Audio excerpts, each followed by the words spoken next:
Questions करने ही करने कैसे, स्पेलिंग्स की लिस्ट बनाती जानी है। जब आपको स्पेलिंग्स नहीं आते, कट जाते एक स्पेलिंग गलत होने पे, ऐसे है वहां पर भी स्पेलिंग की वेटेज है। तो कुल मिला के स्पेलिंग्स का रोल बहुत ज्यादा इंपॉर्टेंट होता है, और एक एक स्पेलिंग रिटेन होते हैं, कुछ जैसे कुछ याद अपने दिमाग में रखना वो भी नहीं हो सकता, रिलीज भी नहीं हो सकता। Remained is the correct answer.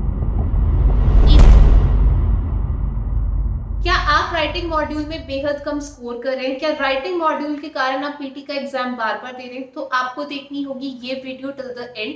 Hello everybody, I am Aditi from PTE universe. आज की वीडियो में बात करेंगे पीटीई राइटिंग मॉड्यूल की। आज की वीडियो में इन डिटेल डिस्कशन करेंगे कि क्यों स्टूडेंट स्कोर कर रहे हैं राइटिंग मॉड्यूल में। राइटिंग के मार्क्स डिस्ट्रीब्यूशन के साथ मैं आपको ये समझाऊंगी कि क्या कॉमन मिस्टेक्स हैं जो स्टूडेंट्स कर रहे हैं और आपको बिल्कुल भी नहीं करिए। Last but not the least, आज के सेशन में शेयर करूंगी कुछ सीक्रेट टिप्स एंड ट्रिक्स जिनसे राइटिंग मॉड्यूल के स्कोर्स इंक्रीज होंगे quickly and easily. Before that, अगर आप हैं पीटी यूनिवर्स यूट्यूब चैनल पे नए, कर दीजिएगा हमारे चैनल को लाइक, कमेंट एंड सब्सक्राइब। ये बहुत इंपॉर्टेंट वीडियो है, इस वीडियो को एंड तक देखिएगा क्योंकि राइटिंग मॉड्यूल के मार्क्स आते हैं रीडिंग मॉड्यूल से भी और लिसनिंग मॉड्यूल से भी। एंड गाइज, इनकेस अगर आप पीटीएल स्टार्टिंग में स्ट्रगल करें, PT universe is providing online training all over the world. 30,000 से ज्यादा स्टूडेंट्स अपनी सक्सेस स्टोरी हमारे साथ लिख चुके हैं। You can be the next. Given numbers पे हमें कांटेक्ट कर सकते हैं और हमारे साथ अपना स्लॉट बुक कर सकते हैं। सबसे पहले गाइस मैं बता दूं कि पीटी राइटिंग में फेल होने का रीजन है लोगों को राइटिंग का मार्क्स डिस्ट्रीब्यूशन नहीं पता। बहुत सारे ऐसे स्टूडेंट्स हैं जो लो वेटेज टास्क पे बहुत ज्यादा टाइम स्पेंड कर देते हैं, जैसे मैंने आपको एग्जांपल दिया। वैसे ही कुछ टास्क हैं, जैसे ऐसे है, ऐसे की वेटेज कम है, SWT समराइज रिटन टेक्स्ट की वेटेज कम है, तो बहुत सारे स्टूडेंट्स है वो इन ही टास्क पे वर्क करते रहते हैं। लेकिन जो हाई वेटेज टास्क हैं, जैसे मैंने बताया आपको, write from dictation, reading, writing blanks, इन पे ये वर्क नहीं करते हैं। काफी सारे स्टूडेंट्स को लगता है मैम बस थोड़े स्पेलिंग्स मेरे वीक हैं, थोड़े स्पेलिंग्स और थोड़े वीक हैं बहुत ज्यादा आपके डिजायर्ड बैंड स्कोर को कम कर सकता है। पीटी के बहुत सारे टास्क है जहाँ पे स्पेलिंग्स का वेटेज बहुत ज्यादा है, जैसे SST है, लिसनिंग फिलिप्स है और राइट फ्रॉम डिक्टेशन। ये तीनों ही टास्क बहुत ज्यादा इंपॉर्टेंट है। यहाँ पर बहुत सारे मार्क्स जो है आपको स्पेलिंग्स में ये कंट्रीब्यूट करते हैं। अगर स्पेलिंग सही नहीं है तो स्पेलिंग का बार जीरो हो जाता है। जैसे राइट फ्रॉम डिक्टेशन आप बहुत सारे मार्क्स लूज कर देते हो, लिसनिंग फिलिप्स आंसर रॉन्ग है। SST अगर आपने गलत लिखा तो स्पेलिंग के 2 नंबर है, एक नंबर कट जाता है एक स्पेलिंग गलत होने पे, ऐसे है वहां पर भी स्पेलिंग की वेटेज है।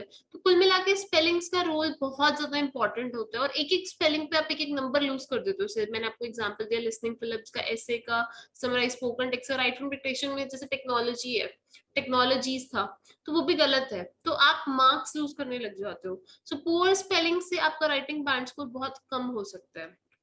सेकंड, जो एक और रीजन की मैं बात करूं मोस्ट इंपॉर्टेंट है, वो है ग्रामर और पंक्चुएशन। अब ग्रामर को लोगों को पीटी में बहुत लाइटली लेते हैं, काफी सारे इंस्टीट्यूट कहते हैं ग्रामर का पीटी में कोई रोल ही नहीं। मैं आपको बता दूं हमारी ऑनलाइन क्लासेस में हम ग्रामर पर बहुत फोकस्ड है, एंड हम मेक श्योर करते हैं कि हम ग्रामर आपकी कवर कर सकते हैं इन डिटेल, क्योंकि ग्रामर कहीं ना कहीं आपको रीडिंग राइटिंग ब्लैंक्स पे बहुत ज्यादा हेल्प करने वाली है। बहुत सारी रीडिंग राइटिंग के ब्लैंक्स जो straight away tenses, parts of speech, subject verb agreement, noun, pronoun, adjective, adverb, conjunctions and so on पर बेस्ड है। अगर आपको ये सब रूल्स नहीं पता तो रीडिंग राइटिंग फिलिप्स नहीं होगा, और रीडिंग राइटिंग फिलिप्स से 25 और मोर देन मार्क्स जो है, अगर ज्यादा क्वेश्चन आते हैं तो आपको स्ट्रेट अवे राइटिंग को आते हैं। अब स्टूडेंट्स क्या है कि इंस्टीट्यूट को कहते हैं रीडिंग में तुक्के मारने हैं, रीडिंग राइटिंग फिलिप्स वो कभी सॉल्व करते ही नहीं, वही 25-30 नंबर तो उससे तो वो दूर हो जाते हैं, 90 में से 30 मार्क्स से दूर। ऐसे जो 11 नंबर आपको देगा उस पर डेली वर्क करते रहते हैं। तो अगर गलत जगह में वर्क करेंगे डायरेक्शन में तो रिजल्ट्स भी गलत ही आएंगे। पंक्चुएशन एक बहुत इंपॉर्टेंट एस्पेक्ट है रीडिंग का, पीटी की राइटिंग का। पंक्चुएशन की मैं बात करूं, आपके समराइज स्पोकन टेक्स्ट में कॉमा फुल स्टॉप गलत है, आप मार्क्स लूज करेंगे। अगर आपने राइट फ्रॉम डिक्टेशन में भी नहीं करा आप मार्क्स लूज करोगे, ऐसे में भी लूज करोगे, समराइज रिटन टेक्स्ट में भी लूज करोगे।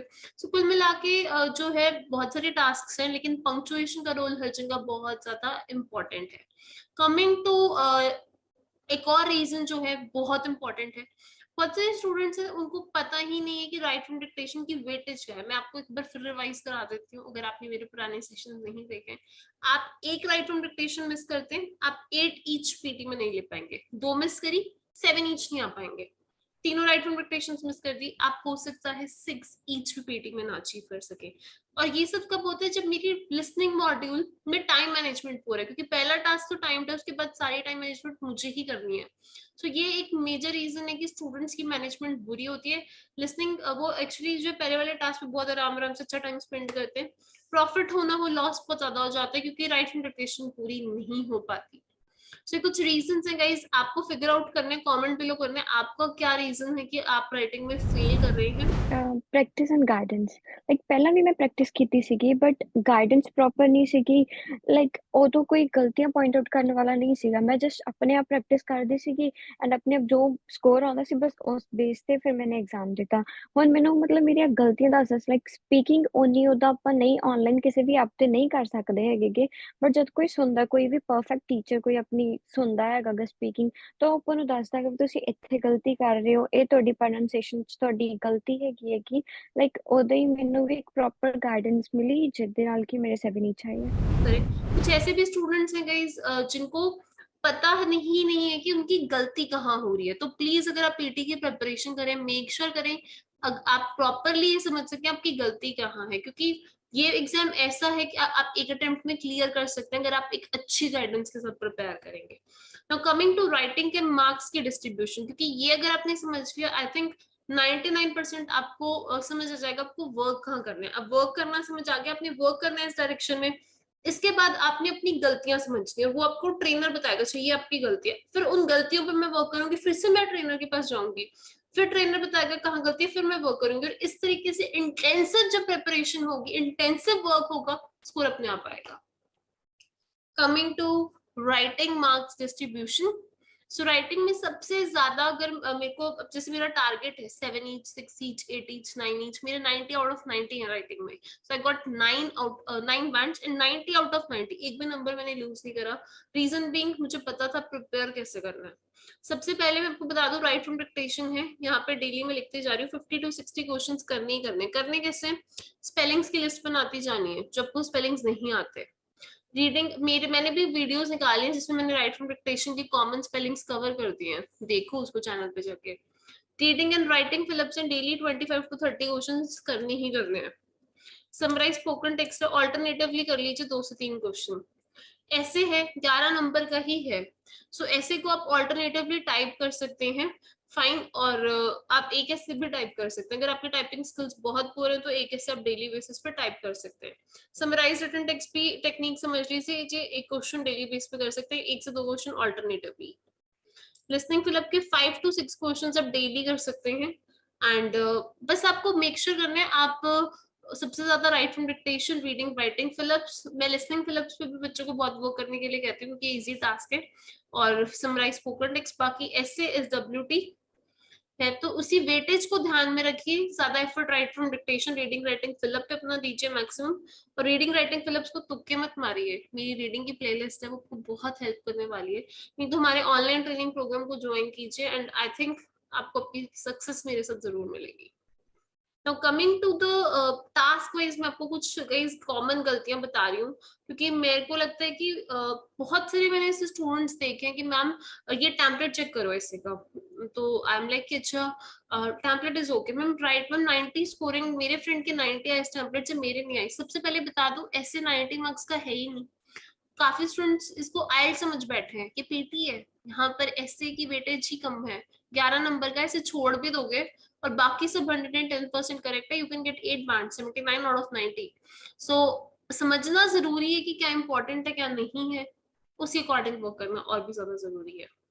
सो राइट फ्रॉम डिक्टेशन में क्या होता है कि गाइस आप एक सेंटेंस को सुन के लिखते हैं, गलती क्या है, देखिए यहाँ पर स्टूडेंट्स जो हैं, जैसे आई वेंट टू लंदन, आपको एक एग्जांपल देती हूँ, to buy a pair of shoes, मैंने इसको पूरा कैपिटल में लिख लिया, मेरे मार्क्स लूज हो जाएंगे, मैं आपको कॉमन गलतियां के एग्जांपल के थ्रू बता रही हूँ, ठीक है, मैंने पूरा कैपिटल में लिख लिया, मेरे मार्क्स लूज हो जाएंगे। अगर मैंने स्टार्टिंग कैपिटल, अगर मैंने इसको लिखा ऐसे आई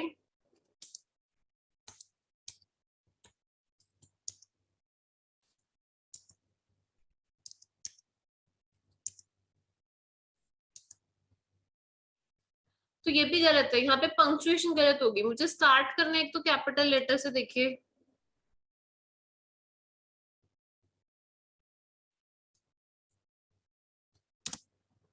एल कैपिटल आएगा, प्रॉपर नाउन है तो proper noun name of a place capital letter से स्टार्ट होता है और एंडिंग फुल स्टॉप से होगी। क्लियर है आपको? क्योंकि राइटिंग को मार्क्स देते हो तो मैं आपको बार बार राइटिंग के फंडे समझा रही हूँ। अब जैसे मेरे को क्लैरिटी नहीं थी कि I went to buy the pair है अ पेयर है, तो मैं दोनों भी लिख सकती हूँ यहाँ पे, ठीक है, दोनों लिख दीजिए। लेकिन अगर मैंने द लिख दिया अ नहीं लिखा, अ लिख दिया द लिख दिया और कुछ उल्टा था तो मार्क्स आएंगे। तो दोनों लिख सकते हैं, शू शूज है तो दोनों लिख दीजिए। सो यहाँ पर नेगेटिव मार्किंग नहीं है, अगर आपको नहीं श्योर है तो आप लिख दीजिए extra words. So this is the trick for right from dictation. Students क्या कर रहे हैं, क्यों उनके राइट फ्रॉम डिक्टेशन में एक तो वो इतना हार्ड वर्क ही नहीं करते। इंस्टीट्यूशंस गाइस मैं आपको बता दूं कि काफी सारे स्टूडेंट्स का एक कंसेप्शन है कि इंस्टीट्यूशन पे वो 5-6 घंटे बैठ के आएंगे तो उनका स्कोर हो जाएगा। मैं आपको बता दूं कि मेरे साथ ऑनलाइन ट्रेनिंग में लोगों ने 90 आउट ऑफ 90 अचीव कर लिया। रीजन बीइंग कि आपको पता होना चाहिए अब गलत का है। इंस्टीट्यूशन पे बच्चे जा रहे हैं, उनके ट्रेनर्स उनको यही नहीं बताते उनकी क्या गलती है। जब तक आपको आपकी गलती नहीं पता बस वर्क करें, पर वहां तो वर्क करो जहां आप गलत हो, जहां आपकी कमी है, तभी तो इम्प्रूव कर पाओगे। फिर नेक्स्ट टास्क की हम बात करते हैं। नेक्स्ट टास्क है रीडिंग और राइटिंग फिलिप्स। इस रीडिंग और राइटिंग फिलिप्स तो बच्चे तुक्के ही मारते हैं। जैसे कुछ बच्चे हैं, देखा बहुत बड़ा है समझ नहीं आ रहा, तो क्विकली कोई भी आंसर मार्क करना शुरू कर देते हैं। लेकिन अगर आपने रीडिंग राइटिंग के 25 से 30 क्वेश्चन डेली बेसिस पे किए होंगे, अगर आपने मेरे पुराने सेशन ज्वाइन किए, तो मैंने आपको स्ट्रेट अवे बताया कि रीडिंग एंड राइटिंग फिलिप्स को सॉल्व करने का बहुत आसान तरीका है कि आपको खाली पहले ये समझना है कि क्या टॉपिक सेंटेंस है। जैसे पेपर रीड कीजिए, टेंस ऑफ भी समझिए। Before effective anaesthetic surgery was very crude and very painful. Anaesthetics की बात हो रही है, जब कोई सर्जरी होती है तो उससे पहले, कुछ सर्जरी से पहले बेहोश किया जाता है, उसके लिए एनेस्थेटिक दिया जाता है। फाइंड टेंस पास्ट है क्योंकि वॉज, ठीक है, इज होता है प्रेजेंट, वॉज होता है past. Before 1800 alcohol and opium had dash success in easing, ease होता है कम कर देना, ड्यूरिंग ऑपरेशन। सो 1800 से पहले एल्कोहल और ओपियम की टाइटल सक्सेस कुछ भी नहीं होता। Great success, had great success, much success. Title नहीं, हैड मच सक्सेस बहुत ज्यादा या कम सक्सेस थी। अब यहाँ पे आप रीड करके देखिए। पहले तो इन्होंने बताया कि एनेस्थेटिक से पहले सर्जरी रूड थी और इनकी कैसी सक्सेस थी। अगर इनकी सक्सेस ज्यादा होती तो सर्जरी भी तो आसान होती। इस लाइन में ही आंसर है, तो of course it should be little, तभी तो दिक्कत थी, सर्जरी मुश्किल थी, पेनफुल थी। तो पुरानी लाइन में नई लाइन का आंसर था। पर अगर मैं ये सोचती ओहो वर्ड एनेस्थेटिक्स देख के डर जाती, बहुत बड़ा वर्ड है मुझे समझ नहीं आ रहा, तो मैं सॉल्व कैसे करती। Laughing gas was used in 1844 in dentistry in the USA but failed to ease all pain in patient dash conscious. Patient contain नहीं हो सकता, कॉन्शियस होता है कि मतलब अगर जैसे बेसिकली जब सर्जरी होती है तो जो बंदा होता है उसको एनेस्थेटिक इसलिए दिया जाता है थोड़ा बेहोश हो सके ताकि उसे दर्द फील ना हो। लेकिन अगर सर्जरी से पहले एनेस्थेटिक नहीं दिया जाएगा तो बंदा कॉन्शियस रहेगा और उसको पूरा दर्द फील होगा और वो सर्जरी उसके लिए मुश्किल होगी। सो पेशेंट कंटेन तो हो ही नहीं सकता, कॉन्शियस रिटेन होते कुछ, जैसे कुछ याद अपने दिमाग में रखना, वो भी नहीं हो सकता। रिलीज भी नहीं हो सकता। Remained is the correct answer. Ether made patients totally unconscious हो गया और lasted a long time. However, it could make patients cough. वो खांसने लग गया और sick होने लग गया. Highly flammable, आग लग जाने को कहते हैं, highly flammable था and dash in heavy glass bottles. So ether एक drink होती है. So ये क्या था, एक तो इसमें आग लग सकती थी और इसको, अब पास्ट टेंस की बात हो रही है तो सबसे पहले मैं आपको बता दूं, मैं आपको क्यों, मैंने आपको कहा था कि ग्रामर इंपॉर्टेंट है, इसीलिए कहा था क्योंकि ग्रामर के ऊपर टेंस के ऊपर बेस्ड क्वेश्चंस आते हैं, जो कि ये है। टेंस कौन सा था, पास्ट, तो हैज और हैव तो प्रेजेंट में आते हैं। ये ऑप्शन इधर ट्रांसपोर्टेड हुआ था, यहाँ पर actually it was highly inflammable, यहाँ पर भी वॉज और फिर ये है, और यहाँ पर भी फिर वॉज के साथ ही आएगा। बेसिकली जब चीजें एंड से कनेक्ट होती है, मैंने अपने टिप्स एंड ट्रिक्स में बताया आपको, अगर आपने देखा तो आपको पता ही होगा आंसर भी, कि अगर कनेक्टेड होता है तो सेम तरीके का सेंटेंस स्ट्रक्चर रहता है। और यहाँ पर जो है होता था, वॉज ट्रांसपोर्टेड। Chloroform effective था, however it was difficult to get the dose right and could kill some people. मार सकता था, due the effect, due to आता, but the effect, rather than the effect, के कारण, तो करेक्ट आंसर हो गया because of. So basically reading and writing fill ups में बच्चे क्या करते हैं, तुक्के मारते रहते हैं, टिप्स एंड ट्रिक्स ट्रेनर्स देते ही नहीं है। बच्चे जो है कभी उनको स्टार्टिंग में एक खौफ होता है कि रीडिंग हम कर ही नहीं सकते, जब तक आप इंटरेस्ट नहीं जनरेट करेंगे, आपके ट्रेनर्स आपके साथ नहीं कराएंगे, आपको मुश्किल लगेगा और आप कभी कोशिश भी नहीं करेंगे। हम अपने ऑनलाइन ट्रेनिंग प्रोग्राम में कोशिश करते हैं स्टूडेंट्स को इंटरेस्ट जनरेट करा सकें, और इतने ज्यादा आसान तरीके हैं गाइस क्वेश्चन सॉल्व करने के। आप बार बार जब इंटेंसिवली वही तरीके समझते हैं, आपको क्वेश्चंस पे ऊपर हाथ बैठ जाता है एंड आप चुटकियों में क्वेश्चन सॉल्व कर पाते हैं।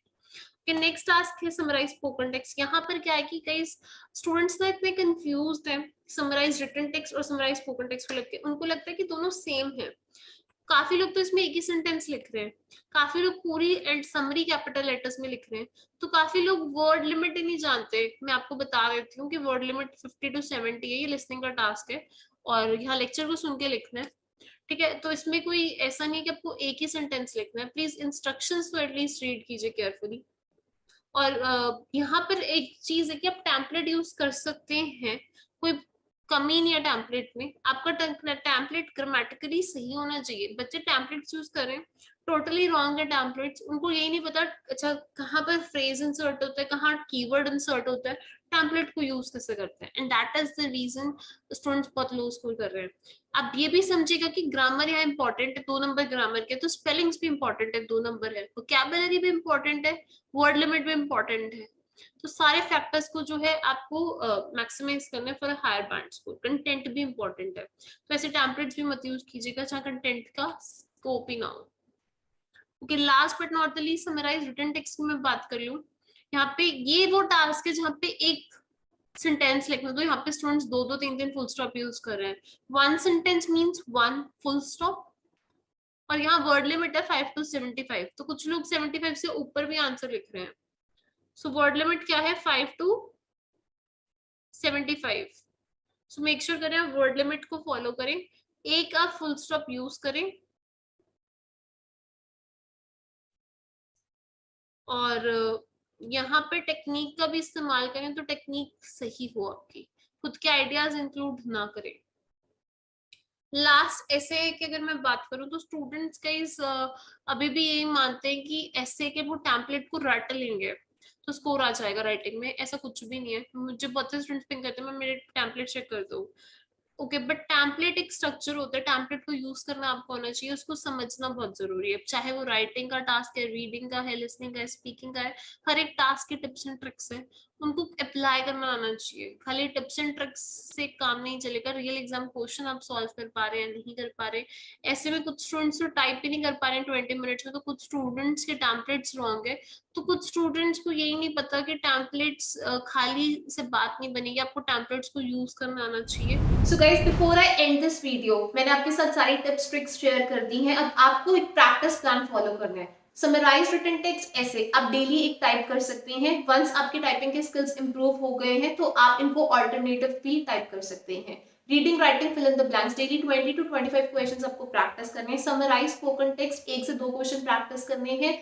Listening fill in the blanks के 5 से 8 क्वेश्चन करने हैं। Write from dictation very very important, इसके 20 से 30 क्वेश्चन डेली बेसिस पे प्रैक्टिस करने हैं। कई स्पेलिंग बेहद इंपॉर्टेंट पैरामीटर है राइटिंग मॉड्यूल्स के स्कोर को इंक्रीज करने का। जब भी आप क्वेश्चंस की प्रैक्टिस करें अपनी स्पेलिंग लिस्ट को क्रिएट कीजिए एंड उस स्पेलिंग लिस्ट को डेली बेसिस पे रिवाइज कीजिए, आपकी राइटिंग के स्कोर्स डेफिनेटली इंप्रूव होंगे। Aditi here from PT universe, मैं मिलूंगी आपसे नेक्स्ट वीडियो। ये वीडियो अगर आपको पसंद आई है तो कर दीजिएगा इस वीडियो को लाइक। कमेंट सेक्शन में मुझे ये जरूर बताइएगा कि नेक्स्ट वीडियो किस टॉपिक पे हो। Last but not the least guys, अगर आपके फ्रेंड्स पीटी में स्ट्रगल कर रहे हैं उन तक मेरी वीडियो जरूर पहुंचाइए। एंड अगर आप पीटीआर स्नाटी में स्ट्रगल कर रहे हो, गिवन नंबर्स पे कांटेक्ट करो, हमारे साथ पीटीआर स्नाटी की क्लासेस ज्वाइन करो, group classes, 1-to-1 classes, special score improvement sessions available है उन स्टूडेंट्स के लिए जिनके पीटी के एग्जाम बुक्ड है और पूरा कोर्स करने का टाइम नहीं है। डेली बेसिस पे स्टूडेंट्स पास करें पीटी का एग्जाम, अगर वो कर सकते हैं आप भी कर सकते हो। जरूरत है कि एक अच्छी गाइडेंस आप तक पहुंचे ताकि आप कम समय में अपने स्कोर को अचीव कर सको। All the best.